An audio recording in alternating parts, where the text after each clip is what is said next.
yego yo Bibiliya iravuga ni biri muri Matayo 24 ni ibimenyetso bibanziriza apana kugaruka bibanziriza kugaruka kwa Kristo presque byose birimo biraba niki nasaba umukristo nkurikiye no kongera gusubira kugakiza impamvu byabakuye imitima bafite information bumva ku ma television abona abahanuzi bakafite izindi bumva zitandukanye mu bantu so bikaba influence kuba bakwereka ibyo bumvishe ariko ngiye ukuri kwanjye mpagazeho nubwo amahanga yose yatuvaho ahubwo big up Perezida Imana ikomeze murinde imumugisha kuko dufite umuyobozi umeze nka Mose utatinya ufata inkoni agahagarara kavuga ngo ngiye ngomba kugeza abanyarwanda ikanani ngomba kubageza aho bagomba kugira aho Imana yamamagariye kubageza turi muri ya nyanja yego cyane ngomba kubambutsa rero iyo ugiye kwambutsa uri leader uri imbere y'abandi ntabwo ugira ubwoba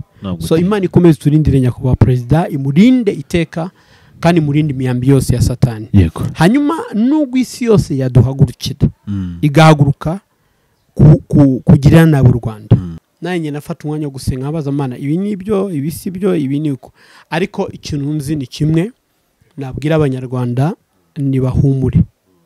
nibahumure Imana iracyaduhagazeho Imana iracyahagaze ku Rwanda Imana iracyahagaze ku mipaka yacu Imana iracyahagaze ku kirere cyacu Imana iracyahagaze ku banyarwanda hari ikintu bakunze kuvuga numvisha mu hanuzi ngo Imana irambiwe ibyaha bikorerwa mu Rwanda irambiwe iki ariko ntegeka ko ari kutagenda kudatembera mu bindi bihugu ugiye mu bindi bihugu usanga ahubwo tukiri inyuma mu byaha mbabare kubivuga gutyo ndavuga kubirebeka usanga tukiri inyuma kuko mu Rwanda nabona umukobwa arimo sambana ku muhanda ku mugaragaro twege ntiturebe ibingibi tureba bifatika iterambere n'ibiki ariko hari indi mbuto ikomeye y'ububyutse iri mu gihugu cy'u Rwanda nayo Satani ari kurwanya nuvuga ngo kuriya guhaguruka iki amahanga akahagurukira u Rwanda niki niya mbuto Satani ashaka kuburizamo cyangwa ububyutse butagenda kumuri kwa amasezerano dufite ububyutse buzahera mu Rwanda mu kwirisi yose rero uyu munsi ububyutse butari bwabangiye ntago nemeranya n'abantu bavuga ngo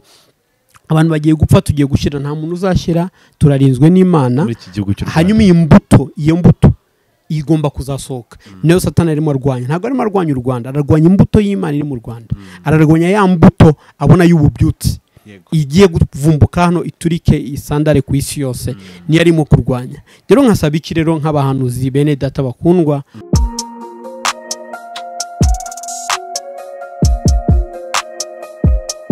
Impanuro TV ishakiro ry'amakuru yizewe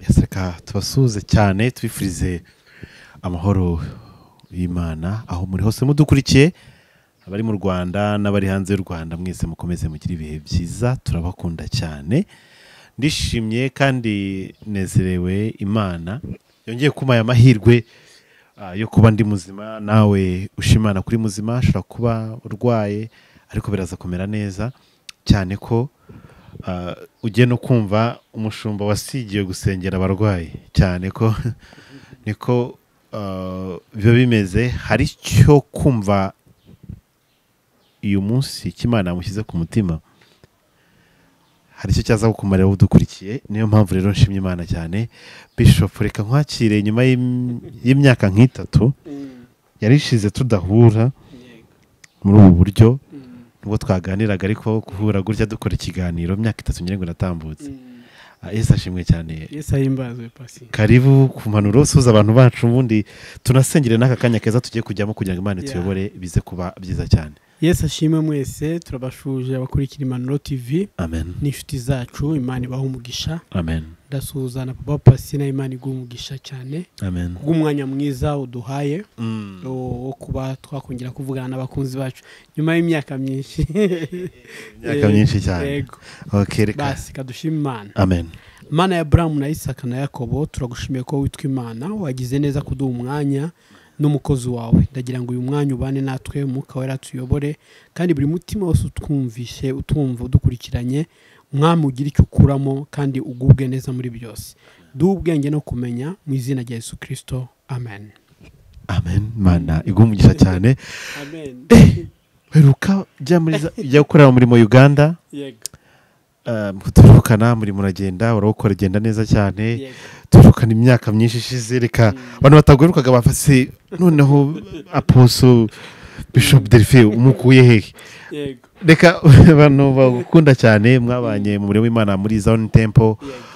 Imana ikakwagura muri Global Revive Church Yego. mu Rwanda Amen.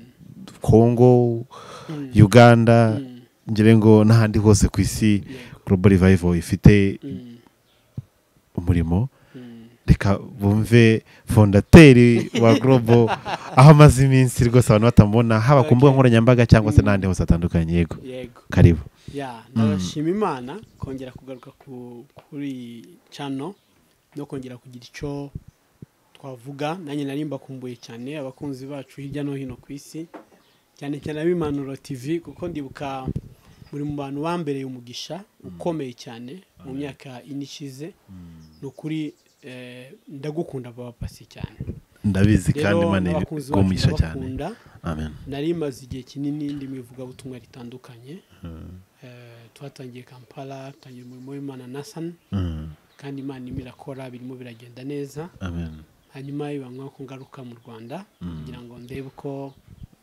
nakomeza gukora ministry ariko nanone kuntu dushobora guhuza ibikorwa byacu bigashobora kurikiranwa n'isi yose bitakiri ahantu hamwe bitakifungiye ahantu hamwe rero ni muri urwo rwego ndi hano okay nizere ko ibintu bisobanutse nasa na Uganda abantu ariko muri minsi Uganda abantu benshi bagiye batangira imana mu Rwanda yego Uganda ndi kubona ibintu bimeze neza yego Uganda umurimo waho rwose urimo uragenda neza ibyo ari byo byose kandi urumva imyaka n'igiye ku 2 mutangiye gukora Uganda igiye ku 2 Kampala hariya Nathan hanyuma kandi Imana imirakora yani nakora Nantsinda dufite home cell yego abantu bake basenga hamwe hanyuma nabo ndabasuhuza bose Kampala yego na Pastor Diana uhagarariye Global Revival Church Kampala Imana mu umugisha n'umugabo we Imana yabaho umugisha cyane kandi komeza gukoresha iby'ubutwari amen iyo turi kumwe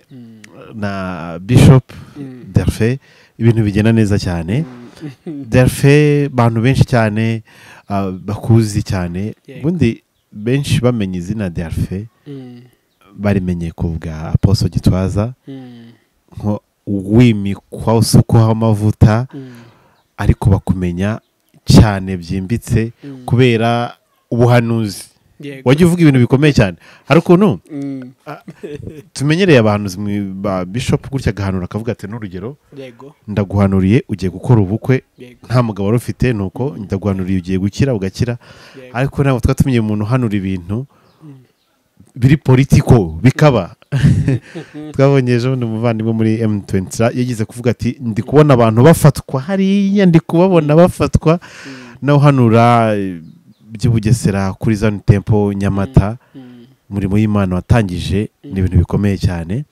mundi benda ku muntu ugiye kubona Bishop Delphin kabona ntabwo nari muzi n'ubwa mbere umuntu yamenya gute Bishop Delphin mu buryo bwo kugira ngo tumenye n'umuhamagaro ingenero muri rusange yego ni umuntu usanzwe Imana yagiriye ubuntu yego ikamukoresha mu gihe bitandukanye ahantu hatandukanye kuva 2001 ubu nakijwe 1996 nubwo akiriye agakiza yego niyo nakiriye agakiza mu kwezi kwa 8 wari usanzwe se umuntu udakijijwe cyangwa hari nari umupagani nk'abandi nkora ibyo abandi bose bakora Imana iza kungirira ubuntu ndakizwa Imana ishimwe cyane hanyuma nyuma yo gukizwa menya Imana nkunda Imana ariko icyo gihe nyuma yaho ngaho nza kuba umucuruzi acuruza ibintu bitandukanye amabuye y'agaciro n'ibindi bitandukanye noneho Yesu yaje kumamagara amagarira gukora umurimo we ndibuka icyo gihe yamamagaye 2001 gukora nka full time pastor so icyo gihe nginya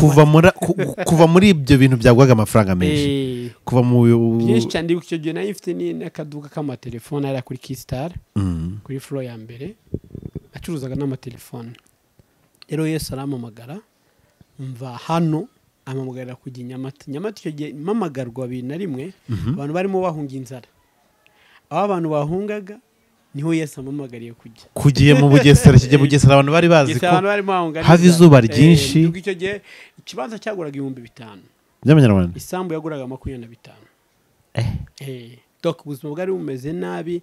hari inzu imwe hafi ibyumba 5 nibigeze gushaka kuyungurisha 90,000 by'amanyarwanda. Rero urumva ko nta buzima bwari buhari. Ariko ngiyeyo mbwira Imana ikintu kimwe, ndabwira ngiyeyo kuvuga iki, gukora iki. Imicyandito kiri muri Ezekiel 37 ndambwira ngo ugende uhanura ubuzima atari ubuzima. Icyandito kivuga ukuntu Ezekiel Imana amutwaye mu kibaya cy'amagufa, atangira guhanurira amagufa ahabwa ubuzima. So ni ubwo buntu nagiriwe ngezeyo. Rero ndahanura uyu munsi mu bintu byose Imana yambwiye byarabaye. Hasigaye ikintu kimwe, ni ukuntu Kicukiro izahuzwa na Nyamata n'imihanda izaca mu kirere. Nicyo negereje gusa. Ibindi byose abahamya barahari, abantu b'Ubugesera niba badukurikira bazabihamya, byose byarabaye. Kugera iyo ngibuka rimwe nabwiraga abantu ngo uyu munsi mwemere mupfe n'inzara, mubabazwe n'inzara, ejo ndabona mubara amamiliyoni, bakavuga ati iyo ni imitwe y'abahanuzi. ukareba amamiliyoni ahantu bari guhunga hava izuba. Ndabona ikibanza cy'ugura amamiliyoni menshi, mubihagarareho ntimubigurishe, muhagarare umunsi umwe muzabara amamiliyoni. Abanyumviye uyu munsi n'abamiliyoneri, ariko abataranyumviye icyo gihe urumva ikibanza cyari kuri 5,000, uyu munsi kiri kuri 10,000, miliyoni 9, miliyoni 7. Ako nakabanza kurwa, akabanza gatoya katajyamo na ahubwo ndanababwira kongera kubigura vuba, kuko nanone ikibanza gito kigiye kuzagera kuri miliyoni 50. Ko ari ahantu ibyo mvuga ubutaka bw'umugisha ukomeye, ubutaka bw'umugisha harimo zahabu mvuga ni agaciro, bufite agaciro gakomeye cyane. Wafite amahirwe wakwerekwa kure yagura ibibanza kicecekera. Nukuri nyuma y'imyaka 2 bizaba bikomeye. Hari ukuntu abantu bino bintu babyumva kumva ni ibintu yenda biraho bisanzwe cyane, kuko wenda nagize amasiko. Wagiye hariya n'ubundi nk'umushumba muri Zion Temple cyangwa wagiyeyo? Nagiyeyo nk'umushumba muri Zion Temple. Nari noherejwe na Apostle Paul Gitwaza. Mageze ndibuka muri 2001 twatangiye turi abantu 4. Famille y'umupapa witwaga Dede ayobora centre de santé. Tutangiriwe mu rugo nka Homsel. Imana iradufasha tuva ku bantu 4. Itorero narisize icyo gihe muri 2012 ryari rifite abantu 1,000 barenga. Urumva ko Imana yakoze ibintu bikomeye. Yego, tufite ikibanza cyacu icyo gihe twari tubatse, narisize cyakiri kuri Lento. Ndashima Imana ko ubu yaruzuye, hameze neza. Imwe mu eglise manini akomeye, ndumva ni nayo nini iri Nyamata. Oya niyo urusengero runini ruri Nyamata. Uko urebye nandi bantu urusengero Zion Temple Nyamata ifite imbaraga cyane. Hari akantu nababwiraga bagaseka, ari ikibanza kiri imbere y'urusengero ahantu twateganya kuzubaka etage ifite na parking, urusengero rwa etage rufite na parking hasi. Nabyo ni muri house ndabona huzuye amamodoka, mwabuze parking. Uyu munsi byarabaye basigaye bura parking. Parking yabaye ntoya cyane. Ariko twabivuga tugendera ku magare. Utega kagare ugiye Bugesera byari gare rwose. Niyo ari transport icyo gihe. Cyane najya kubwiza ndi ku kagare keza. Nayo mfite akagare gafite umusego mwiza bantwaragaho. Wow. Umushumba kagenda none akavaho protokoli kantwaza ibitabo. Biza kugeraho Imana rwose bikundisha amamodoka araza, umurimo w'Imana uraguka parking. Yagura ubwami bwawe waruzuye ameze neza. Ndashimana ko bari mu bubyutse kandi bameze neza. Cyo cyari kingenzi. Byari bigoye nk'umushumba. Umuntu navuga ngo wari umunyamugi, ubera ufite ubuzima buri best mu mujyi, kwakira gakiza. Ubundi wahamagaye mu buhe buryo kugira ngo wemere kujya muri ubwo buzima buciritse, wari umuntu ubayeho mu buryo bw'amamiliyoni n'amamiliyoni atagira umubare? Ikintu nize kimwe cyanatumye Nyamata, hari ibintu bibiri Imana yanyigishije. Icya mbere ni uguca bugufi. Iyo cyose ushaka icyubahiro gikomeye, kuzaba umuntu ukomeye, ni uguca bugufi no kudasa n'uburyo Imana imigukoresha. Hanyuma icya kabiri nanone cyanumye guca bugufi no kugenda kwa rukumvira ko mu by'ukuri ndibuka nagize discussion n'Imana ndabya no umwana wavukiye mu mujyi agakurira mu mujyi w'umunyamujyi kumfata ukantwara Bugesera tugenda amamodoka yinjiza ivumbi indani hasi twitwikiye ibitenge mu mutwe. Ndaba Imana iyo Mana akaba nawe ushobora no kumamagara mu mujyi nawe nagukorera, ariko Imana iyo gushaka nta kitakora. Cyo ndibuka naho mbyafi miliyoni 5 umuntu arazintwara kugira ngo numvire kugenda kurumva nayo ifitemo n'akantu iyo ufite cash ubona yinjira n'iki biragora kwita wumvira bawumva ko waguma muri ubwo buzima bwo gushaka cash ariko ari ukumvira no guca bugufi naremenda agenda kandi ntago nicuza ko igihe cyose nahamaje cyambereye cy'umugisha nokuri cyambereye umugisha ukomeye n'uyu munsi niyo mageze ndi bukamerutse kugera ku soko hariya mva mu modoka abantu banyirundaho benshi bakwibuka muri ibyo bihe by'icyo gihe uzaza ryari turashaka ugaruke ibiki n'ibiki ndayani mu gihe cy'Imana so rero ndashima Imana ko kamwe no kujya ahantu ugasanga baracyakwibuka nyuma y'imyaka 10 iba ari ikintu gikomeye kiba ari umugisha kuko niba hari n'ahantu ugera uva bakanakuzinuka ntibazonye no kwibuka ariko kujyayo ukasanga n'iby'Imana yagukoreshereza hagati aho ngaho byose barabihamya ko byabaye ubwo navuze muri rusange ariko utagiye mu bantu ku giti cyabo hari n'abantu Imana yahinduriye amateka bagiye nagiye nkura mu mihanda abandi bari mu quartier bitaga igifamu babaye abakire bameze neza so ni ikintu gikomeye cyane hari nagize amatsiko cyane yo kuganira nawe ngira ngo nakwegereye cyane ngira nkubaze ku kintu cyitwa ubuhanuzi kuko ubuhanuzi buri mu kintu gishobora gutuma umuntu akizwa bya nyabyo akinjira umurimo w'Imana atareba inyuma mbere no mu bintu bishobora gutuma azinukwa cyane umurimo w'Imana kwenda byakozwe nabi bibe turimo tumaze igihe kinini cyane tubona abantu benshi cyane bahanura ibintu byo bitekerereje kubw'inda zabo cyangwa se kubwo harimo n'abahabwa message n'Imana bakayita ngo itayibahaye cyangwa se bakayongera kugira ngo wenda bagire imbaraga cyangwa se byumvikane ariko reka nkubaze ku kintu cyitwa ubuhanuzi muri iyi si ya none kubera ko wakoze umurimo w'Imana mu bihugu bigiye bitandukanye wakoze umurimo w'Imana uciriritse mu buryo bw'ubushobozi buke unakora n'Imana mu buryo bw'amafaranga menshi cyane menshi ashoboka kugeza uyu munsi wa none ubundi abantu uyu munsi wa none bibaza uburyo ki bwo guhuza umurimo w'Imana n'ikintu cyitwa ubuhanuzi harimo abihanura nk'impano harimo n'abihanura kubw'umurimo w'Imana n'abandi babihanura kubw'inda zabo nagira ngo tubwire kuri iki kintu ubuhanuzi n'umurimo w'Imana tubihuze gute tubijyanishe gute kugira ngo abantu babashe kubivangura kuko benshi birabagushije abandi bitumye bazinukwa uyu murimo w'Imana yego urakoze cyane icyo ni ikibazo cyiza numvaga nashaka mbere yo kuvuga ku buhanuzi n'abahanuzi bushobora gusitaza abantu no kubasubiza inyuma ndabanza mvuge ku buryo bubiri bw'amatorero ahari kuri iyi si ya none hari amatorero y'uburyo bubiri ngira ngo mbwire abantu kugira ngo bazanamenye kubitandukanya hari icyo bita Church of God itorero ry'Imana hari na business church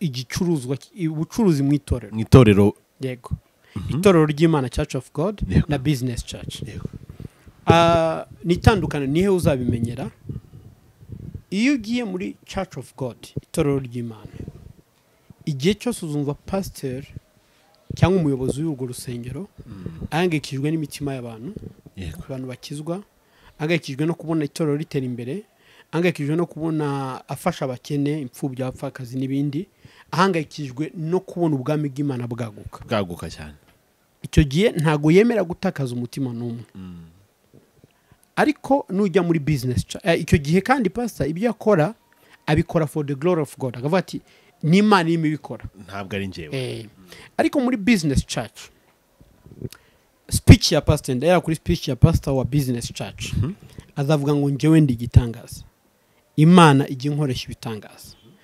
njyewe uzumva kenshi avuga ngo ibitangaza azagera ahantu usanga n'abakristo be abakristo bo mu itorero rye batangiye kuvuga pastor kurusha kuvuga Yesu cyo ni ikimenyetso cya mbere cya business church pastor wanjye mami daddy babitindeho cyane kurusha kuvuga Yesu uri muri pasteur icya kabiri nta kimitima izabimubwiye umutima uzaba ufite icyo mubwiye ni umutima utanga amafaranga menshi tanga ituro umutima w'umukire reka mbyite mu izina ariko wa wundi w'umukene wa wundi ukiri hasi ntacyo bizabimubwiye yego icya gatatu nanone azaba ari umuntu uharanira inyungu ze ku giti cye no kuvuga urugero nagiye mbona byinshi amakomenti menshi ku bapasiteri batandukanye ariko reka ntanga urugero rutoya iyo umuntu afite umutima w'ubwami bw'Imana nibwira ngo ubwami bw'Imana bari priority kenshi rero ugasanga ntago yigwizaho gusa imitungo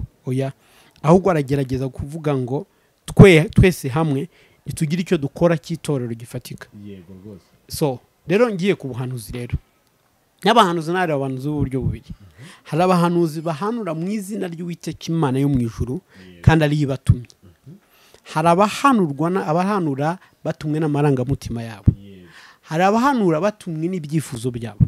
Hari n'abahanura batumwe na technique, donc ibintu byo gushakisha amakuru nko kuri pasi bakamenya kuri umuseribateri cyangwa se umeze gutya, bakaba bahanura bakakubwira ibintu. Nguwe nk'urugero, umuntu uyu munsi kumubwira nimero y'irangamuntu yawe cyangwa yanjye ya telefone ntacyo bimbwiye, ubwo si ubuhanuzi. Ko tugiye muri context ya dictionnaire bisanzwe, prophet nubo prophecy nuvuga ngo ni mbere yuko bikorwa, mbere yuko ikintu kiba.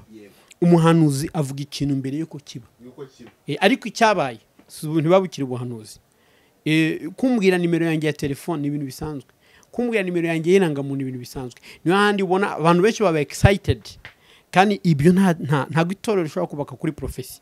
Ubundi kugira ngo itorero ryubakwe ryuzure igomba kubaka kuri ministeri 5: ivuga butumwa, umwigisha, umushumba, intumwa n'umuhanuzi.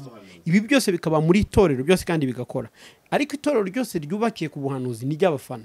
Abantu baraza benshi ari ugasanga nta fondation bafite y'ijambo ry'Imana.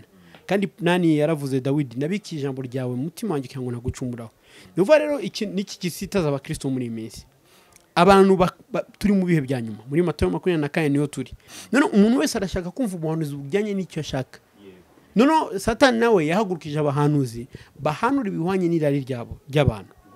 Yes, akaza akagwanira kuko akozi ko uri bumwetike, ntago ari bukubwire ngo Imana irasaba irakwegizije ikintu gikomeye. Arakubwira ati no, Imana ivuze ko igiye kuguha ibi n'ibi. Akubwira ibintu byiza. Ni byiza ko biriya kubwira abantu ibyururutse umutima. Ariko nanone akagera ahantu akaba nta bintu yagucyahaho cyangwa gushire ku murongo kugira ngo abone za ndamuzi. Uyu ni umuhanuzi w'inda. Kandi ibi ngibi bigiye kurangira. Ukuri mfite kandi kuvuye ku Mana nuko ibintu bigiye kubirinduka. Abadakwiye, ibidakwiye, biraho ngaho byose bigiye kurwaho, hazi ibindi bisha, hazi indi generation nsha ikorera Imana kandi ifite umuhamagaro n'umutwaro w'ubwami bw'Imana. Rero abakristo basitazwa n'ubuhanuzi nibyo, kuko nemera ko Imana yacu yivuze biraba, nitegetse birakomera. Ariko ntabwo Imana ivuga buri kanya. Ubu rose gena aratangaye nanjye arangenda nko gusengera mwaga akahaguruka akahanura, undi akahita hano, undi akatana cyangwa ukumva pastor avuga mbahanure keneye pro ukajya ngo ni nka spectacle. Ibyo ni business church, ni pastor ushaka kubaka izina rye. Ariko ubuhanuzi nyabwo icyambere butanga amahoro kubwakira, yumva umutima asubijwe mu mahoro.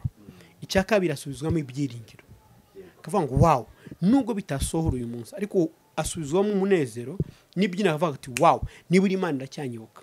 Icya gatatu nanone ubuhanuzi buvuye ku Mana butanga ibyishimo. Icyakane Imana ntabwo ibeshya, ibyo Imana ivuze birasohora, bitinde bitebuke birasohora. Hanyuma ubuhanuzi buvuye ku muntu cyangwa amarangamutima n'ibindi, bari ubuhanuzi buteye ubwoba, bubabaza umutima, bukanga umutima, munakangarara kumva bikarabaye.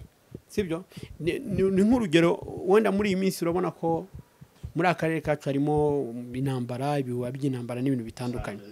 Ubu abahanuzi benshi bagiye guhaguruka rero bahanura intambara. Nizo bari guhanura ati nutahanura bazagavuga ati ibintu byinshi. Narose. Hari ibyo narebye kuri YouTube ejo bundi ndaseka, umuntu arimo avuga ngo yarose ngo niba yarabonye sinibuka neza, ariko yashaka kwerekana ko hagiye kuba intambara, abantu bagashira, ibintu bigashira, ibiki. So prophet kuva kera hari igihe n'Imana yakwerekaga ikintu kitari cyiza ku muntu, ku gihugu, ku gace. Ntabwo yakwereka ngo ugende ucyamamaza ngo bemere kuri umuhanuzi. Yarakwereka ngo upfukame usenge, nka kuri Abraham avuze ati ariko se Mana nuwasanga umukirana abakiranutsi batatu uraharimbura kugeza ku umwe. Prophet nyine urajya imbere y'Imana akavuga Mana iki kintu gikureho, nubwo cyaba gihari kibi ntabwo kivugire umuntu, ahubwo uravuga Mana gihindure, ngewe nditambye nziyamje imbere yawe, sindi buva imbere yawe utari wambwira kugihinduye. Ariko uzasanga kenshi abantu benshi bari guhanura uyu munsi muri atmosphere y'ikirere ukuntu kimeze, kandi ibyo ntabwo ari prophecy, ibyo ni amakuru. Nongeye shaka ko ndi umufana wenda wa parti runaka cyangwa ikintu runaka ntanura bijyanye n'amarangamutima cyangwa n'amakuru ufite kandi mu by'ukuri bitari nabyo urumva so ndasaba abantu rero kwitondera ubuhanuzi muri iki gihe ahubwo bo umuhanuzi wa mbere utavangirwa ni Bibiliya yera bakunde Bibiliya kurusha ibindi byose bakunda ijambo ry'Imana icya kabiri nanone nabo ubwabo Imana yabakaniriza simakanye ko abahanuzi sinabapinze ko nanjye ndi umuhanuzi ariko nabo Imana yabaganiriza bafata ubuhanuzi bumvishe babuhuze n'ijambo ry'Imana bategereza Imana izabisohoza kandi niba ari bubi bahagarare basenge bikurweho byose Yesu arabishoboye so rero abakristo benshi basitazwa n'ubuhanuzi bakanava mu Mana ariko ndabagira inama yo kutava mu Mana ko Imana ntago yahindutse umuhanuzi yavangirwa keretse niba basanga Bibiliya yavangiwe aho nzemera ko bayivaho ariko Bibiliya mu gihe itari yavangirwa ikivuga ukuri ikifitemo ijambo ifite imuhumure nta mpamvu yo kuvangirwa no kubyanga ngo kubera ko umuhanuzi yakubwiye ibi bibaho abantu basigaye bakora n'amadili munakareba umukobwa akaba yamugushingira cyangwa yakubwira ngo n'Imana yavuze kandi atariyo ari ibintu byinshi cyane biba bihari rero Imana idutabare ari ukuntu nk'iyo tuganiriye n'abantu cyangwa se mu kugenda twumva n'amakuru yandi yatambuka nkubaje iki kintu kubera ko ni ikintu gikomeye cyane uyu munsi hari abantu benshi cyane bakora umurimo w'Imana bari b'abapasiteri b'abashumba barimo n'abahanura ariko bakabikoreshwa n'imyuka mibi baciririye turatubwira ngo impamvu ngo ubona ngo ari umuhanuzi ngo avuga ibintu nka kuriya ngo impamvu ngo senye ngo afite ngo imbaraga agiye gucisha ngo muri Tanzania hano mu Rwanda bakunda kuvuga ngo za Uganda ngo arajya kuzana imbaraga Uganda ngo ababandi ngo bakomakomeye cyane ngo bafite amafaranga menshi babajya Nigeria nuko ndashaka kugira ngo menye kuri iki kintu kumenya imbaraga z'umwuka wera zikiza abantu indwara zinahanura zinakora ibitangaza tumenye n'imbaraga gutandukanye n'imbaraga z'umwuka wera zikora ibyo byose kuko twamaze kubona ko imbaraga z'imyuka mibi zikiza abantu ubumuga bakagenda zikiza abantu indwara bagakira bagakomera n'abatagira urubyaro nabo zirabaruhereza ahubwo ikibazo n'icyo ubyaye ahubwo tumenye abantu bashobora gutandukanya ibi bintu twere kwirukanya kuko abantu benshi yirukanya mu macaci atandukanye akagenda agiye kuvuga umurimo w'Imana akurikiye nje muri Global Revive kubera ko nabonye Kanaka arahakiriye nabonye abantu uriya yarahageze arasenga yarabuze umugabo imyaka ingahe baramuzinze arabohoka yakoze ubukwe bwiza ibintu nk'ibyo umuntu akirukanya muri icyo gihe ariko kazasanga harimo ikindi kintu cyinshi inyuma abantu babasha gutandukanya ikintu gute kuko ni ikintu gikomeye cyane kandi nanone cyangije umurimo w'Imana abantu bahora bibaza ariko batazi igisubizo ni ikihe icyambere urakoze umbaje ikibazo cyiza ntago ndahura wenda nabo ariko nanjye ndabyumva gutyo ko hari abantu bagenda Nigeria Tanzania Uganda n'ahandi bagiye gushaka izindi mbaraga kugira ngo bagire popularity bemeza abantu babone abakristo babone icyo rero nicyo navugaga kimwe mu bimenyetso kizakwereka umuntu udakorera Imana ya Israel Imana yo mu ijuru Imana yatanze Kristo ngo adupfire ni igihe cyose uzabona ikibura afite urugero sigiye mbona abantu benshi ndemera protocole mu mubare suku birwanya ariko nanone sinemera bodyguard ku batumi bakozi b'Imana bodyguard red carpet yego Bibiliya ivuga ngo abo kuba mu bubahe ariko hari ibindi dukora kugira ngo twubake izina ryacu urumva batwemere twemeze isi ntabwo isi wayemeza ko isi ifite abantu benshi babonye byinshi bageze n'ahantu henshi hatandukanye ni ukuvuga iki rero bene uyu nguyu utangiye kuzamuka mbere yo kuzamuka reka mbyite kuzamuka mbere yo kuzamuka umuntu ashobora kuba afite itorero riba abantu 100 abantu 200 agatangira akagenda nk'umuntu ufite abantu 10,000 ugasanga uri ufite abantu 10,000 yaciye bugufi ushobora no kubyemera ariko wa wundi ufite 200 afite ibikabyo arinjira nabibonye ahantu muri Uganda pastor yagiye kwinjira akabanza akinjira abahungu 2 bakazahagarara kuri podium abandi bagakurikira 2 bareba umutekano w'abantu bambaye amafime pastor nakinjira abantu bose bagahagarara bagakubita amashi abandi bagapfukama mu byukuri iki cyonyine kikwereka ko uyu ni umukozi w'inda ni umukozi kugira ngo wowe ahabwe icyubahiro ntabwo ari uburyo bw'Imana ntabwo icyubahiro rero ibyo hari fake miracles ashobora gukoreshwa ibyo bitangaza ariko bitari byo ashobora no gukora montage y'ibitangaza numvishe ngo hari n'abakora montage gukora montage rwose akafata umuntu akigira ikimuga undi akaza yigize impumyi kandi akamusengera abantu bagakira ariko hari ijambo Yesu yavuze abantu batitondera avuga ngo haba mu kuri cyangwa muri Kristo haba mu kuri cyangwa mu kinyoma Yesu Kristo aramamara uvuga ngo hari igihe twamamaza Yesu turi mu kinyoma ushaka inyungu zawe wiyubakire mu by'ukuri kamabwire biranoroshye umuhanuzi nyakuri uzamumenyera uko yitwara umuhanuzi w'ikinyoma uzamumenyera uburyo yitwara imbuto zabo none ubu ngubu hari n'ikintu cyadutse muri abo bantu bacisha wa mugani wawe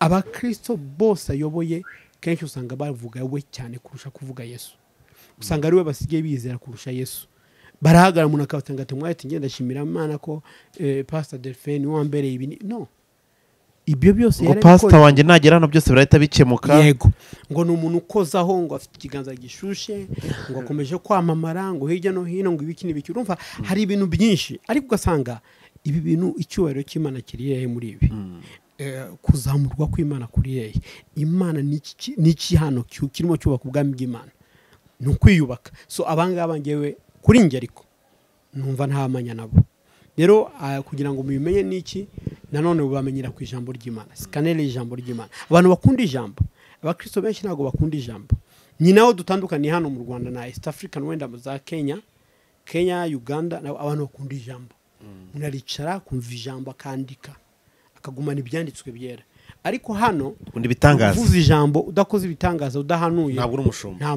ntabwo uri umushumba nta mavuta ubufite nyibukije umuvandimwe nta mavuta ubufite yaransabye ati se nshaka umuntu nsengera ndarushye ansaba umuntu ati se uriya muntu mwakora ikiganiro urabona ari umuntu wizewe yansenye n'umwe ati rwose ndamwizeye ateka kamuhamagare amuha transport mwati ngo nsange mu rugo bukize nimugoroba arambwira ati rero shata umuntu wawe ariko yaje nta kigenda ati gute se ati umuntu se ko yaje akansengera akadusengera akatubwira ibyanditswe dusomera Bibiliya dore umuntu wagiye atanahanuye n'akantu na kamwe amafaranga namuhaye apfuye ubusa nambwira se ayo ubushaka wa muntu uzi kubwira ibintu bidahari kugira ngo umve ko ari umuntu nyine w'imbaraga ko ari we namenyereye wa muntu uzambwira ati uguze indi modoka ubonye visa ugiye kubona amafaranga ubonye business ishyushye ibyo nibyo ushaka kugira ngo umenye ko umuntu ari umukozi w'Imana numva ni ikintu gikomeye cyane nk'icyo mwavugaga n'ukuri urumva harimo n'ubwana kubera ko ijambo ryo nyine n'ubuhanuzi so none no kuvuga ibintu byose yavuze byanditswe abwiriza ntacyo byari bivuze cyete mumvuga Uwiteka avuga no ni ijambo ry'Imana n'ubuhanuzi bukomeye cyane none nka Nyamata yahinduwe n'iki ntago yahinduwe nanjye yahinduwe n'ijambo Imana yampaye gutwarayo Ezekiel 37 noneho ubuzima burasubira buragaruka rero mbwira abantu bahagarare ku ijambo cyane banasaba Imana umwuka wa discernement umwuka urobanura imyuka utuma bamenya imyuka itariyo n'iriyo Imana izabibafashije hari uburyo nibaza ubundi nka buriya ndabyibuka i Butare hari ugize kuvuga ibyo ko akarere ka Huye ngo kazaba ka mbere kari kabaye akanyuma kazaga mu turere twa nyuma mu bintu by'imihigo bati noneho the next hari ibintu bigiye kuba akarere kazaba ka mbere mu mihigo hari ibintu nka biriya nagiye gutanga amakuru nk'hariya ukavuga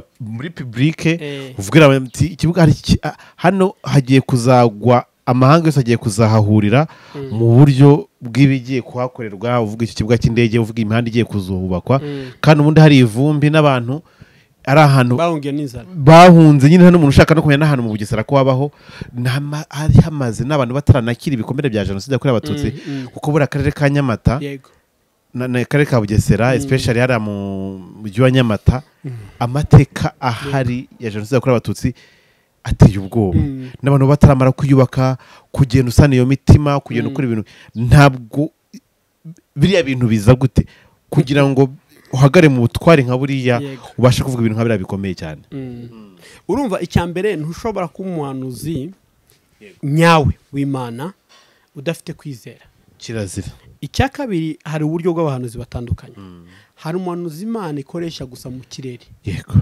uhanurira ikirere uhanurira agace kagahinduka hari undi Imana ikoresha ku giti cy'umuntu umuntu akoresha mu bantu hari undi Imana ishobora gukoresha mu gihugu cyangwa muri Afurika yose rero tuhere ku cyahuye icyo gihe twari mu masengesho twari tumaze hafi iminsi 6 turi mu giterane turasenga dusengera ubutaka tusengera Huye icyo gihe hari meya bita Muzuka Eugene Kayiranga ndabivuga Imana irambwira ati icyo gihe twabaye bagatatu uhereye hasi uhereye inyuma ndabwira ni aka karere umwaka utaha kazaba kambere mu mihigo ibyo Uwiteka avuganye nanjye kandi umunsi mubona bitabaye muzavuge ko n'umunyabinyoma hanyuma njyewe sinabyitaho sinanabyibuka nyuma nza guhamagaga n'umuyobozi umwe bimaze kuba arambwira tuzi ko uri umuhanuzi ubivuga twaraguteze tuvuga tereka tuzarebe ko bya bintu bizasohoka ati rero birasohoye bwana uko biri seriye bya bintu namenye biri seriye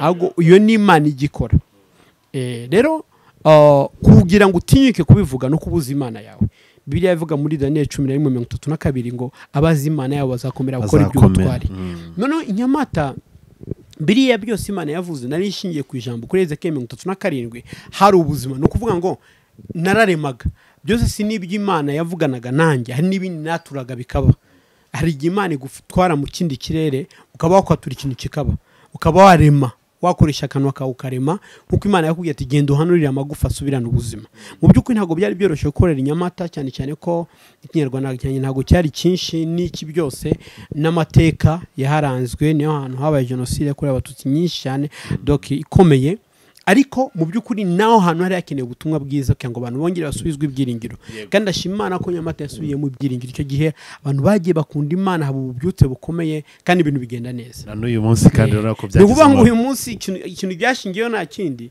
ni ukwizera Imana wizeye uri muvugira ukavuga ibintu uhagazemo neza kandi uhamanya nuko n'umutima ko ari Imana yavuganye nawe yego hari ibintu byinshi cyane byo kubaza uyu munsi wa none mu Rwanda yego abantu benshi cyane bamaze iminsi bavuga ko hari antikristo urimo urakora ku mugaragaro kubera impamvu zitandukanye abantu bagenda bavuga cyane cyane bashingiye kubwo kubona insengero zitandukanye zifungwa na n'uyu munsi zigifungwa harimo n'izigenda zifungurwa kameme yenda abantu nuko bareba ibibi byabaye ntibareba ibyiza byakozwe by'uko hari zamaze kuzuza ibisabwa zigafungurwa abantu bavuga ko antikristo arimo arakora gufungwa kw'insengero gufungwa kw'insengero no gukora ku mugaragaro kwa antikristo wabisobanurira abantu gute ko ni ikintu gikomeye cyane kandi abantu ngire ngo cyabakereje cyane kuko nabonye na umuvandimwe Ernest Nyirindekwe nawe urusengero afite Kibagabaga ahantu rwose hanakomeye hanafite ibyangombwa ko ubushize baza bari babonye harimo izo sound proof afite iyo parking bafite ibyo byose bisabwa barabyuje ariko baje kwafunga kubera bwo nasanze hari bibura benda shaka byo bamusabye ko itunganya atigiza atunganya bakabifunga naje ngusona iki kintu cya antikristo cyo gukora ku mugaragaro mu Rwanda no gufungwa kw'insengero yena n'ayandi mahano tugera tubona akorwa nabitwa ko arabakorera Imana yego Imana igumugisha icyambere nibyo nakubwiraga abantu bakunda ijambo ntago ijambo rivuga ko antikristo azakora ku isi itorero ry'Imana rigihari mugino wa Kristo agihari ntago antikristo azakora azategura gukora kwe ariko ntago azakora antikristo azakora ryari nigiye umugeni wa Kristo kuzamuka kwa mbere kwabaye tumaze kuzamurwa niyo antikristo azatangira gukora ku mugaragaro icya kabiri birimo biba mu Rwanda mu isi ya itorero kanje mu isi itorero ko sindi umunyapolitike ariko ndayibona mu buryo bubiri uburyo bwa mbere birimo biraba ariko nitwe abakozi b'Imana twagizemo uruhare runini cyane 80% y'ifunguro ry'isengero leta nta kibazo yari ifitanye n'isengero nta na kimwe pe ndibuka twarasengaga bakajya mu misozi gasengera mu twari tugeze ahantu dusengera no mu rugo nta kibazo urumva n'ikintu cyo gufunga ubutayu abantu bajyaga basengera sibyo so hatangira kuba amahano reka yewe mbivuge ntibanera amabuye ngiye nkunda kuvuga ukuri yego ntaciye ku ruhande bikwitiranye ibintu sibyo itorero abantu bajya gusenga mu rusengero baba ari abaturage b'igihugu, hanyuma igihugu nicyo kireberera abaturage bayo rwose, kandi kihora kireba umuturage wacu niba ari mu ishuri ari kwiga ibikwiye kwigishwa muri minedike, niba ari ku bitaro arimo aravurwa mu buryo bukwiriye, niba ari no mu rusengero aba bantu bamuhagaze imbere barimo baramuha ibintu bikwiriye yego, bishobora kubaka uwo mutima we ko ari isanamitima. One, uwo antikristo bavuga ahubwo ntago antikristo niwe watumye bafunga insengero, ahubwo umwuka wa antikristo winjiye mu bakozi b'Imana n'abakristo batuma insengero zifunga kubera imyitwarire mibi. Mbabare mbivuge mu izina. One, icyambere, niba hari abantu bagiye batezanya intambara n'abakozi b'Imana hagati yabo rwose, nkaguruka nkarwanya itorero rya Pasi akarwanya iryanjye, tukaburana bikagera ahantu twese twisanga mu rukiko, bagahugira muri ibyo kugira ngo barwane. wibuke ko mu rukiko tugiye guciga urubanza n'umujaji. Jaji yari akeneye kuza mu rusengero ngo aruhuke, ariko jaji yarebye ba bandi yaragiye kuruhukiraho nibo bari kuburana imbere ye, kandi umwe arimo arabesha, azi neza ko arimo abesha. Urambwira ngo uyu jaji aze mu rusengero gukora iki? Icyo ni cyambere. Cya kabiri, mu nsengero haragenda hahinduka iguriro, ubucuruzi. Umuntu akubwira ngo kugira ngo usengere uratanga 50,000 by'igitambo. Umuntu akubwira ngo aya mazi ndayagurisha kwa ko ari amazi y'umugisha, ndayagurisha amazi agacupa kagura si 500 harya 600. Akavuga ngo akagacupa kubera ko nagasengeye, kubera ko hari izina ryanjye ndakagurisha wenda 10,000. Urumva ibyo bintu leta irimo irareba ikareba si wa muturage ya mazi ya Nile, ese kubera ko isengesho barishyizeho, ese niyo bagurisha umuturage 10,000. Batangiye kugurisha ibintu byinshi bitandukanye, amasengesho agurishwa. Ndibuka ahantu nigeze kumva ngo deliverance y'iminota 10 ni gutya, bigeze kumva ukorera radio munayivuga ibintu nk'ibyo, nago niba uvuga izina ry'umuntu, ariko wabireba na ubwawe uri muri monde ya eglise uri mu pasteur bata, ariko angaha turagana hehe? Ibi bintu ntago bigara heza. None icyo gihe kiragera, ntago mbizi impamvu wenda leta yabikurikira, ariko yimwenzi neza nuko yagomba kureba abaturage bayo bameze gute, sibyo? Abantu barimo banyagwa, abantu ko twabitereriye wenda wareba ikintu kirimo kibera mu itorero, barinjira wenda cyangwa se bakoresha inzira zabo, ariko bamenya amakuru menshi yuko natwe tutitwara neza turabakozi b'Imana. So niyo mpamvu rero uyu munsi gufunga itorero, isengero bagiye basanga, sibyo? Ngewe ndubaka ubuzima bwanjye, nitwa ko nahamagawe n'Imana, ndubaka ubuzima bwanjye nkibagirwa hahandi. Reka nkowe nk'urugero, wenda ndagendera mu modoka ihenze ya miliyoni tuvuge runaka, sibyo?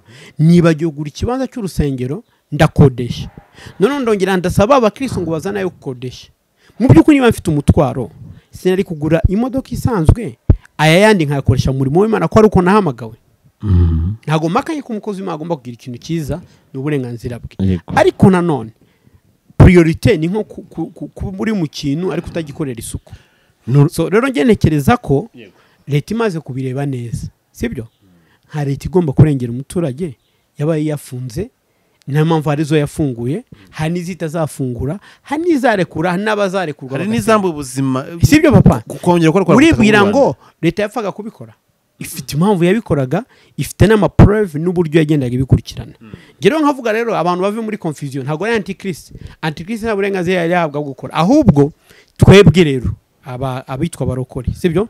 Twiga abakristo niturebe uruhare rwacu, duhagaze hehe, turimo turitwara gute muri societe, turimo turitwara gute mu gihugu, turimo turakora gute iby'Imana. Niba turimo tubikora neza rero reka tubikore neza, na leta izaturekura dukorera Imana. Rakoze cyane uko mbitekereza. Esa gumugisha cyane. Oya biranumvikana kandi ngira ngo tubero turana n'abantu benshi cyane. Reka ngaruke hano kuri ubu buryo. Hari abantu benshi cyane urabona bari gusenyerwa cyangwa se bari guhagarara hano mu Rwanda, aho kugira ngo barwane ishyaka ryo kugira ngo bashake ibisaba kugira ngo bongere bakore umurimo hano mu Rwanda, bakata bajya mu bindi bihugu. Genda bitewe no kuba bafite abantu henda mu Burundi, nuko uyu munsi byo mu Burundi bitoroshye. Benshi barya Uganda, harimo n'abigeza Kenya, harimo n'abari korera za Tanzania, ho nabo bari kumwe ngo agiye gukora Tanzania. ibi byo ni umurimo w'Imana cyangwa it's business ushobora kujya kuhakora kubwo kwagura umurimo w'Imana ariko se Yego.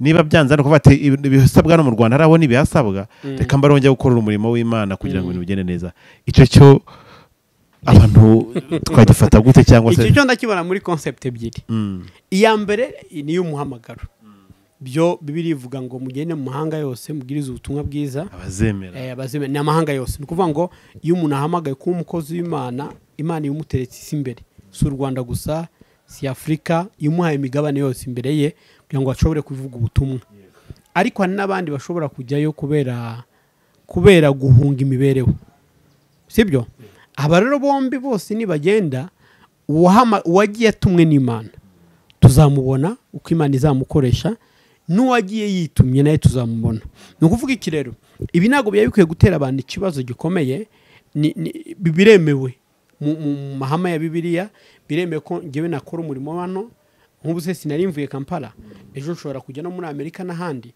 kubera ukuntu Imana inyoboye n'ukuntu impamagaye ariko nanone bitagiye ngo ngiye kubera ko wafunze insengero oya ahubwo uriyo kugenda kubera ko wafunze insengero nasaba Imana ikama kuzuza ibisabwa kugira ngo nkorere no mu gihugu cyanjye ko bivuga kubera Yerusalemu Yudeya Samariya no kugera ku mpera y'isi rero ngenda ndakeka ko abo bakozi b'Imana bamwe bari mu muhamagaro abandi barimo bafite impamvu nyinshi zitandukanye zatuma bajya gufungura hanze zabo bwite nta kwinjiramo bataza kunera amabuye ariko kuri njyewe none se njyewe ko nakoze hariya nkagarukana kandi nagarutse bafunze insengero ariko nagarutse kubera ko nzi ko hari icyo ngomba gukora hano nko mu gihugu cyanjye yego hari ibindi bintu byinshi cyane abantu bakunze kugarukaho ku bakozi b'Imana mu buryo butandukanye abapasiteri bishop abaposo abavugabutumwa abahanuzi muri izo ngeri zitandukanye cyangwa se n'abakristo basanzwe muri rusange ibintu byinshi cyane bigenda biza ngiye kugaruka ku kintu cyitwa ubuzima bwite bw'abakozi b'Imana akenshi dusanga bwagiye mu itangazamakuru ugasanga yenda hari abandi bantu babigarutseho cyane iki kintu kirakomeye kubera ko nabonye bamwe kibagusha abandi kikabatinza cyane tugiye kugaruka ku bijyanye n'imyitwarire y'abakozi b'Imana ndabivuga kuko mu myaka 3 ishize tuganiriye twagarutse ku buzima bwawe bwite n'urugendo rw'ubuzima aho ngirenga imyaka igiye kuba 9 niba atari 8 nyuma y'igihe gitoya ukoze ubukwe bwari bw'agatangaza haje kubaho byo gutandukana n'umufasha kubera ko Satani yinasenya umuryango usenyera abantu basanzwe none abakozi b'Imana babahiga cyane hari umwe pasiteri hano maze iminsi tuvugaho cyane ugiye kugira umugabo ngo wa gatanu gutyo n'abandi bagenda bazamo ku ruhande bigasanga bibaye byinshi cyane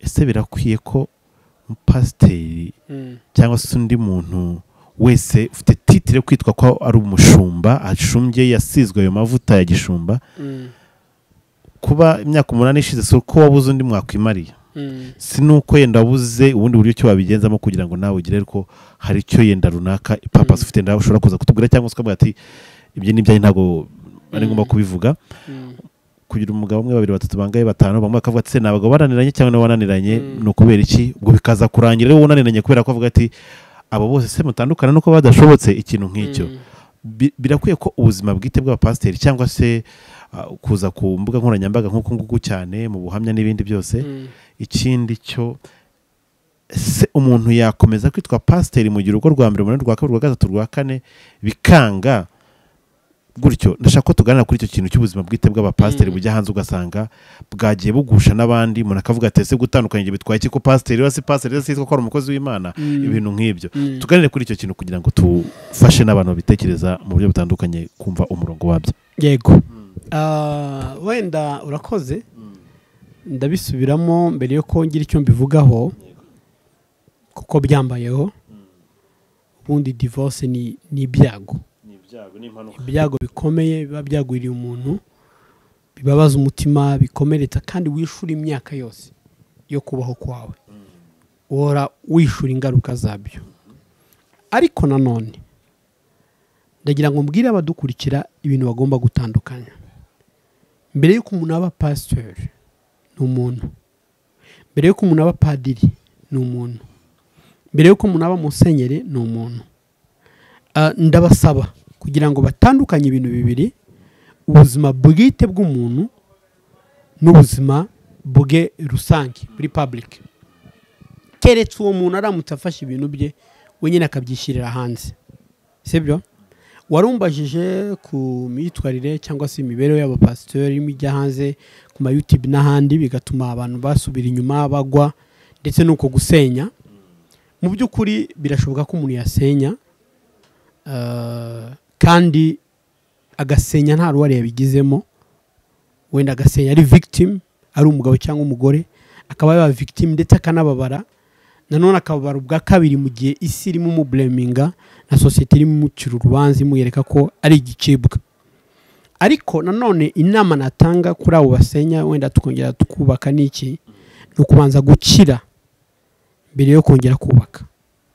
Mu gihe cyose usenye hari ikintu wumva hari carence cyangwa se kubura, hari urugingo ari ikintu ubura mu buzima bwawe. Niyo kubera ko waba waramenyereye urwo rugingo hafi yawe, iyo urubuze bavamo depression, ugira ikintu kimeze nka trauma.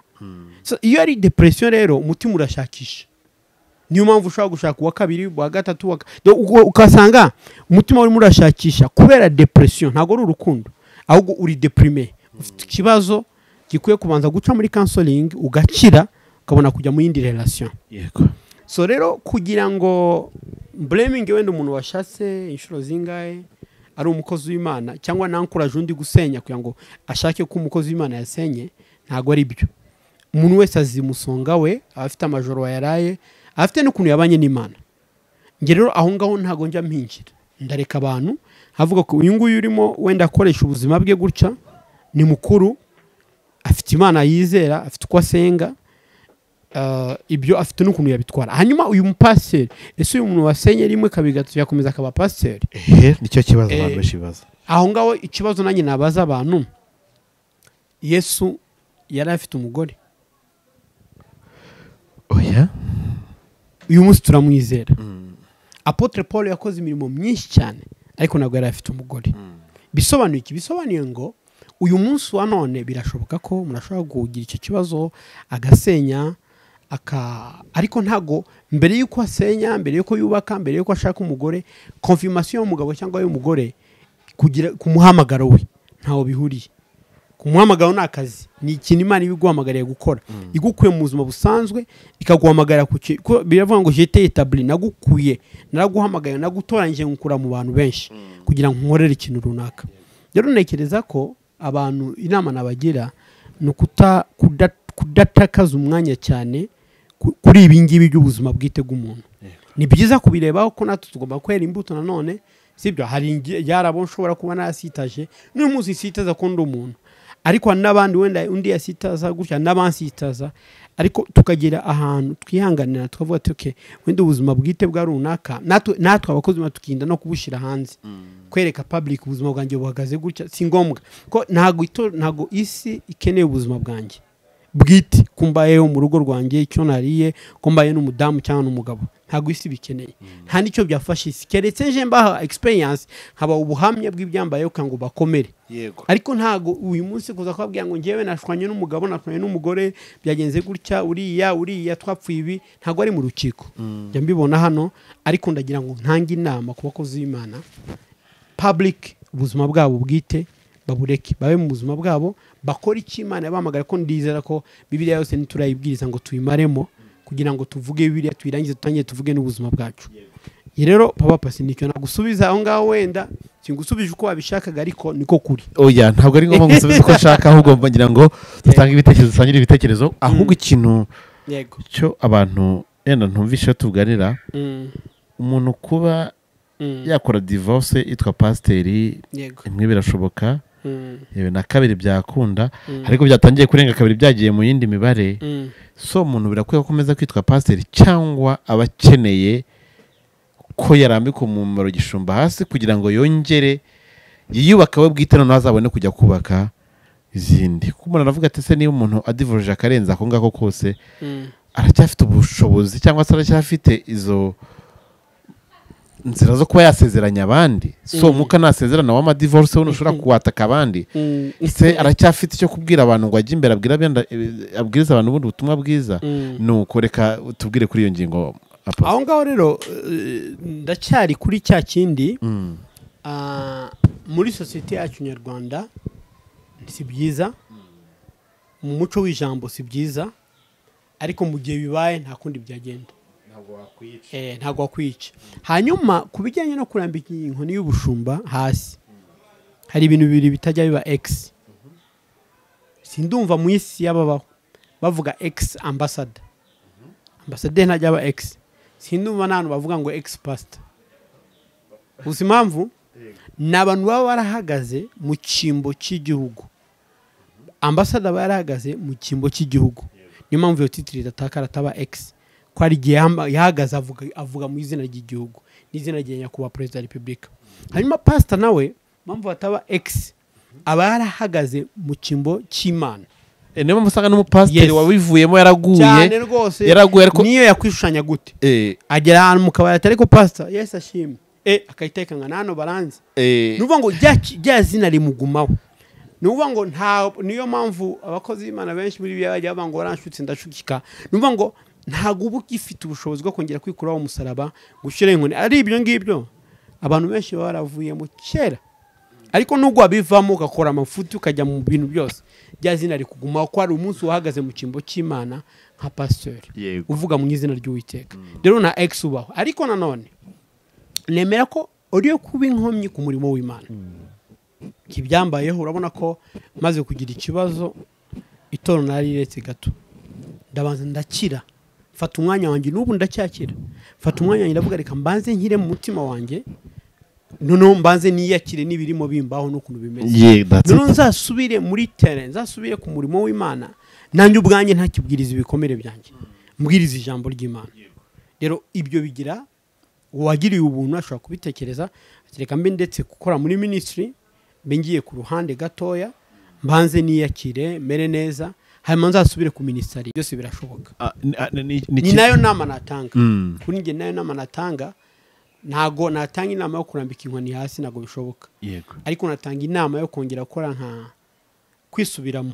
kwisubiramo ukiha akanya k'ikiruhuko ukabanza ukitekerezaho ukabanza ukongera ukiyubaka ukiyakira ukabona gusubira gukora umurimo w'imana neza iyo tugarutse kuri bino bihe turimo by'imyaka indwara z'ibyorezo impuha z'intambara kwangana hagati y'abavandimwe y'abasangiye inzu nyine ugasanga ibintu byarakomeye tuvuga ko turi mu bihe bya nyuma bijyanye n'ibyo turi kubona mu mpande zise intambara muri kano karere kacu irakomeye bya bihugu by'abanyaburayi byamaze gusubiranamo ubukungu bw'isi ni ikibazo uyu munsi urajyana miliyoni ku isoko ugatahana ihaho ry'intica ntikize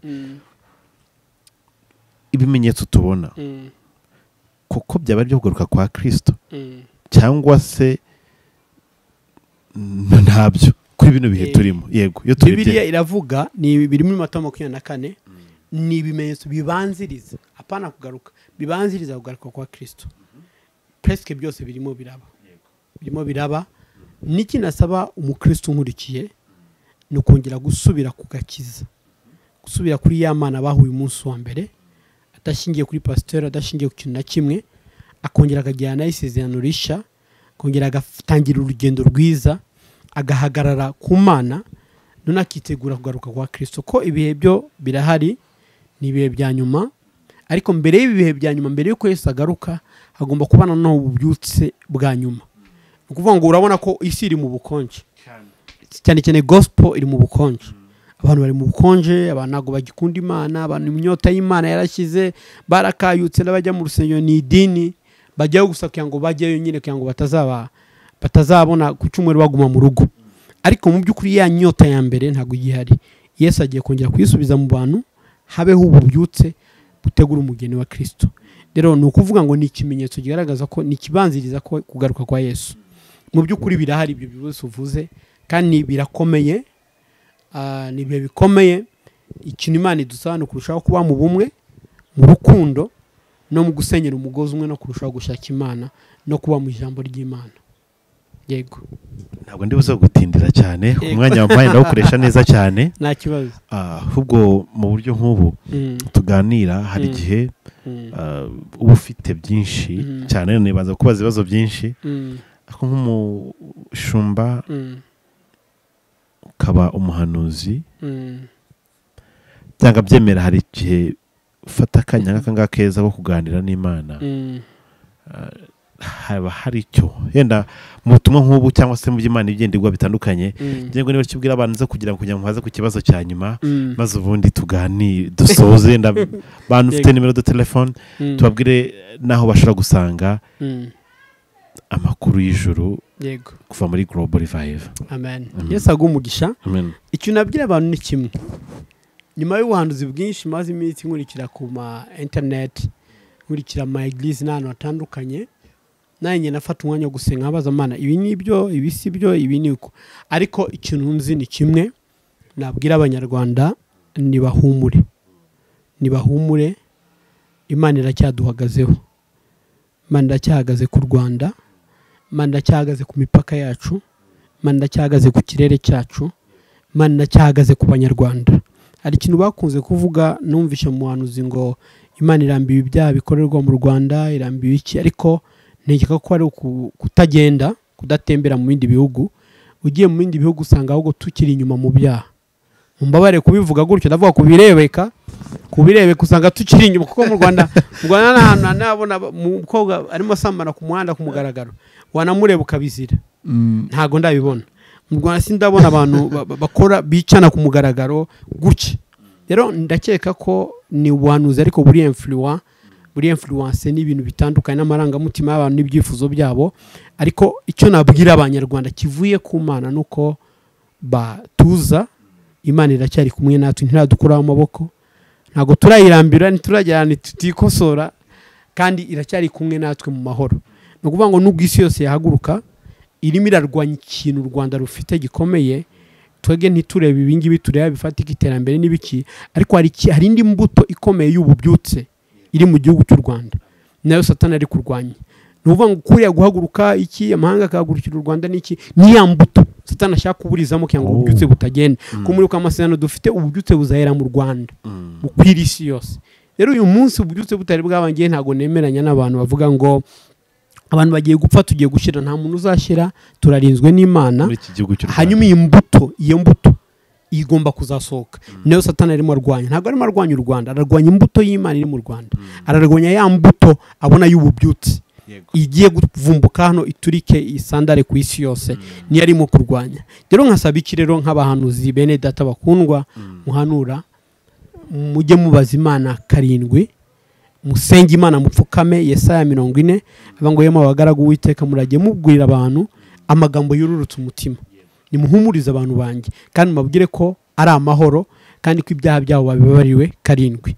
Iyo ni Bibiliya Yesaya 40. Rero no kuvuga ngo nibasenge, ahubwo twese dusenge. n'Imana nibikwereka, ntuzihutire kuza kuri social media guhambura abantu, wabwira iti mufunge ibikapu menko kwa kiwewesi, ahubwo uzapfukame usengera igihugu cyawe niba ugikunda, kandi Imana izabikora neza. Rero Yesu abaho umugisha, niko buhanuzi nabaha, nabyira ko ari amahoro, niko kuri, kandi ntago mvangiwe, ni amahoro. U Rwanda ruracyarinzwe n'Imana, haracyari ubuntu bw'Imana, n'ikiganza cy'Imana kiracyaturiye hejuru. Ntago kirinze gusa u Rwanda, kirinze n'imbuto y'Imana iri mu Rwanda, nayo mbuto Satani ari kurwanya. Ahubwo twege dusenge ya mbuto y'ububyutse, Imana yisigasire kandi yirinde. Hari ikintu uvuze gikomeye, turi mu bihe tuvuga nk'u Rwanda, navuga ngo isi yaducurikiye ikibuga. Yego. Kubera navuga ngo biri kubera muri Eastern Congo. Yego. Nyine ngo niho wanavukiye, warahakoreye, byinshi cyane urabizi. Yego. Manga ari kuvuga ati Uburayi he hose ngo gutyo niki. Abantu benshi bagize ubwoba. Ejo bundi u Rwanda rutse guhagarika kwanga inkunga y'igihugu cy'Ububirigi binyuze muri Enabel n'ibindi bigo by'Ababirigi. Nuko hari byo twabonye ngo Canada, ngo Ubwongereza, ngo hehe bose bagaritse ngo inkunga bageneraga u Rwanda abantu nyine bakikanga baraza kubaho gute hari imihanda yubakwaga hari amashuri hari inkunga zitandukanye hari byazaga mu miti ko ni ibintu nk'ibyo kuvuga ikintu nk'icyo hari icyo gihishe cyane ibi byo tubigenanye kubazaho cyane ibi byo ko byabakuye imitima ni iki kintu iyo babitubwiraho nyine binahura n'ubwo butumwa Imana iguhaye kugira ngo ubwire u Rwanda n'Abanyarwanda icyo nakubwira impamvu byabakuye imitima bafite information bumva ku mateleviziyo abo n'abahanuzi bakafite izindi bumva zitandukanye mu bantu so bikaba influence kuba bakwereka ibyo bumvisha ariko ngewe ukuri kwanjye mpagazeho nubwo amahanga yose yatuvaho ahubwo big up perezida wacu Imana ikomeze imurinde imuhe umugisha kuko dufite umuyobozi umeze nka Mose utatinya ufata inkoni agahagarara akavuga ngo ngewe ngomba kugeza Abanyarwanda i Kanani ngomba kubageza aho bagomba kugera aho Imana yamamagariye kubageza turi muri ya nyanja itukura cyane ngomba kubambutsa rero iyo ugiye kwambutsa uri leader uri imbere y'abandi ntabwo ugira ubwoba so Imana ikomeze turindire nyakubahwa perezida imurinde iteka kandi murindi imyambi yose ya Satani hanyuma nubwo isi yose yaduhagurukira igahaguruka kugirira nabi u Rwanda ntago ngiye byanera ubwoba kubera iki hari icyo tuvugana n'Imana icyo tuvugana n'Imana rero mu gihe isi yose ihagurutse ngiye simbibona mu buryo bw'umubiri ahubwo mbibona mu buryo bw'umwuka ni ya mbuto navuze y'ububyutse iri mu gihugu cyacu Satani ashaka kwica kandi no ya mbuto ntago azayica kubera iki hari abantu batatu babiri bo batarangaye muri ibyo barimo bakipinga ya mbuto bavuga ngo Mana ya mbuto yacu nubwo Satani ashaka kuyica ntago tuzamwemerera niko gusenga ubu rero umukristo wese abashumba bagenzi banjye tudukwiye no kuba gufata umunsi tukajya no muri stade tukarambarara tukabwira Imana ngo imbuto washyize muri iki gihugu y'ububyutse ntago turubwemere ko Satani ayihagarika hanyuma icya kabiri wemere ko biriya bihugu byinshi bitandukanye byataye Imana birimo birava ku Mana hanyuma bikareba nanone Afrika muri rusange iracyafite Imana y'umwimerere nubwo dufite ibibazo nubwo abantu bakenye nubwo bameze gute ariko turacyafite Imana y'umwimerere muri Afrika so icyo kikabatera kumva ko b'Abanyafrika bagira amacakubiri bagashwana kugira ngo bashobore guzima wa mugambi w'Imana ariko ndashimira Imana bitinde bitebuka imivuze nk'umuhanuzi byange bikunde igitondo kimwe ububyutse buzaturika muri iki gihugu bugere ku isi yose icya kabiri isi yose hari umunsi izifuza kwitirirwa umunyarwanda hari umunsi izifuza iki gihugu icya gatatu nanone Afrika iyi Afrika ubona nigiye kuzana ububyutse bwa nyuma na Aziya nuvuga ngo hagiye kuba connection ikomeye hagati ya Afrika na Aziya hagati ya Afrika na Aziya niyamara kuba connection hari ikintu kiri buturike cy'ububyutse niyo mpamvu ubona muri iyi minsi niba warabicunze neza muri Afrika muri rusange imyandi kubaka n'Abashinwa imiti sigeva mu Bahinde harimo connection hagati ya Aziya na Afrika kubera iki harimo araba disconnection hagati y'Uburayi na Amerika na Afrika hakaba connection hagati ya Aziya na Afrika kubera iki Imana ashaka gukoresha Abanyafrika nibo bene Egiputa na Ethiopia na bene Ashuri bara Abanyaziya urumva hagiye kuba ububyutse rero icyo ngicyo ibyo tureba byose amatangazo tuzumva yose ibyo tuzumva byose birashingiye ku kintu kimwe ni ya mbuto y'ububyutse iri mu Rwanda ivumbitse Imana irimo ireba ishaka gukoresha Satani akayibaterekanya mbice mbamare yikuremo ariko ntabwo azabishobora kuko Imana ntabwo irinda abantu ku giti cyabo irinda icyo yabavuzeho ikarinda ijambo ryayo yabavuzeho ikarinda n'ikigiye kuzabakoresha so izakoresha Abanyarwanda urugero mbaye example ifatika niba hari ahantu hari indimi nyinshi abantu bazi indimi nyinshi n'Abanyarwanda cyo gwa n'umunyarwanda avuga Ethiopia kwa n'umunyarwanda avuga Igiringara undi avuga Igishinwa undi arimo avuga Ikiganda undi arimo avuga Kiholande no kuvuga ngo Imana impamvu yabikoze irahari n'impamvu izadukoresha irahari kandi tuzakora muri ibyo bihugu byose tuzana ububyutse muri za ndimi zaho cyangwa nk'ubu ngiye nshobora kugenda nkavuga Iringara neza cyane kurusha n'umukongomani nta mpamvu nimwe Imana itankoresha muri Kongo nkavuga iryo Iringara kandi nkarivuga neza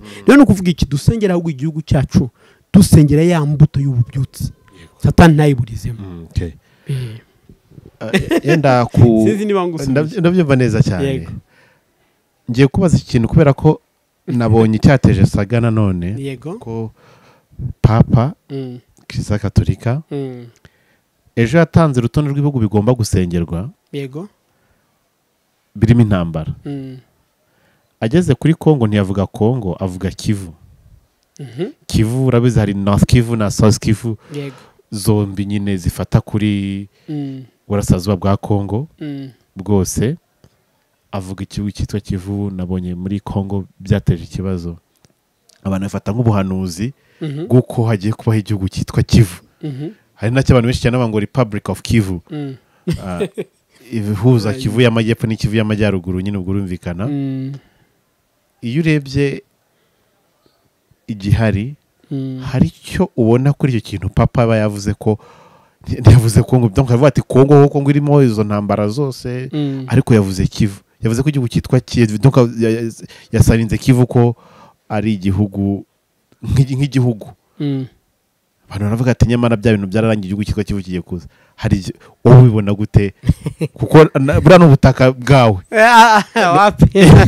kuko n'ahantu wakoreye n'ahantu wabaye n'ahantu Imana yaguhereye byinshi cyane n'uyu munsi, kandi ngire ngo hafite umurimo w'Imana mu buryo watangiye kandi ugomba no gukomeza nyuma y'ibi byose. Wowe ubibona gute, byumva gute? Ufata njyewe ntabwo ndi umunyapolitike, ijambo ry'Imana ryo nyanza usanga ari politiki. ndi umukristo ukunda Imana cyane. papa ntabwo nabyumva, sinigeze mbyumva, njye sinigeze mbikurikirana, nta commentaire nini nabishyiraho, ariko nanone ndakeka ko hashobora kuba nako akunda umuntu nk'ukuntu waba ushaka kuvuga u Rwanda ukavuga Kigali, nese ushatse kuvuga u Rwanda wenda ukavuga ati dusenge amahoro i Kigali. Nizera ko kubera ibintu abantu bafite mu mitima bashobora kumva ko nyine wakuyeho u Rwanda hagiye kubaho Repubulika ya Kigali, sibyo?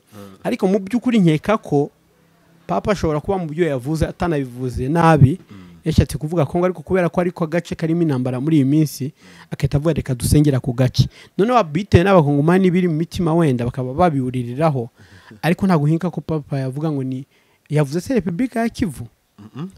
Donc yavuze Kivu, dusengere Kivu. Kivu nyine ni hariya Sud Kivu, Nord Kivu na Maniema niho hari intambara cyane. Niyo mpamvu yavuze wenda basengere hariya, ariko sinyika ko yavuze ngo ntabwo akiri Kongo. Ya bo ni njyewe nuko mbikeka, sinigeze numva ayo makuru, niyo yambwiye, ariko nkeka ko igihari ni kimwe, dusengere na Kongo igira amahoro. Yego.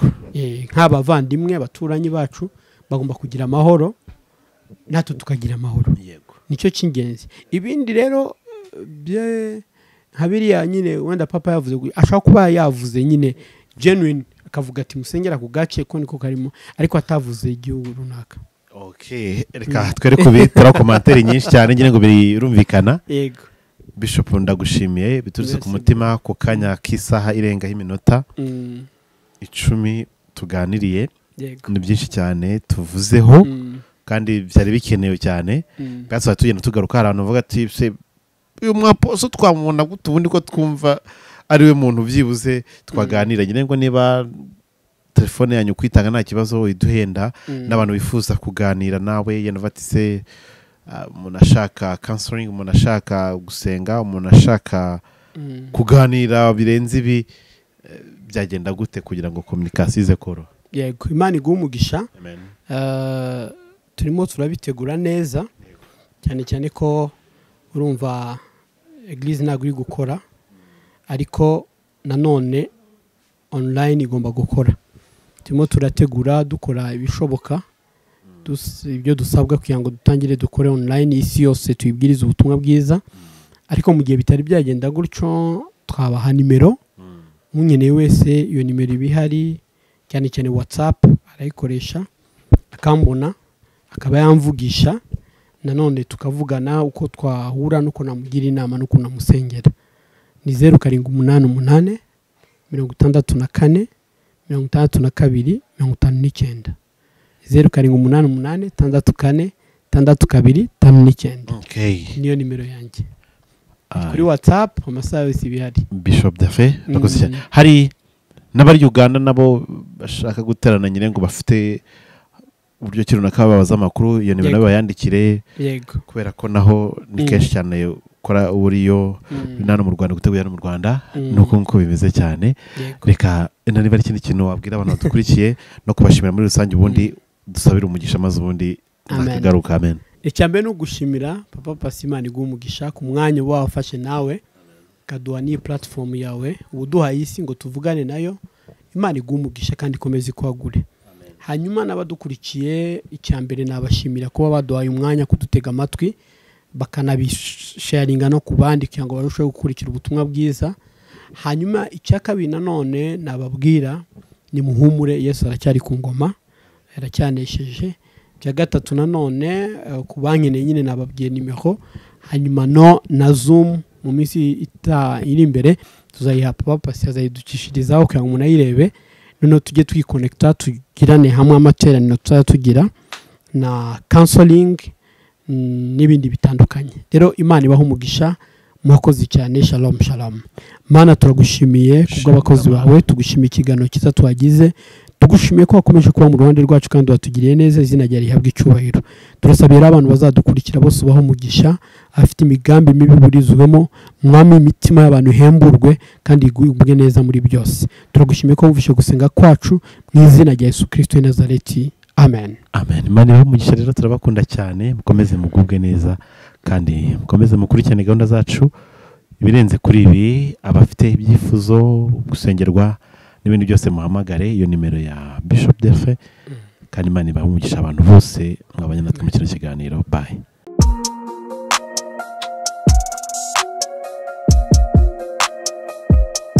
Impanuro TV ishakiro ry'amakuru yizewe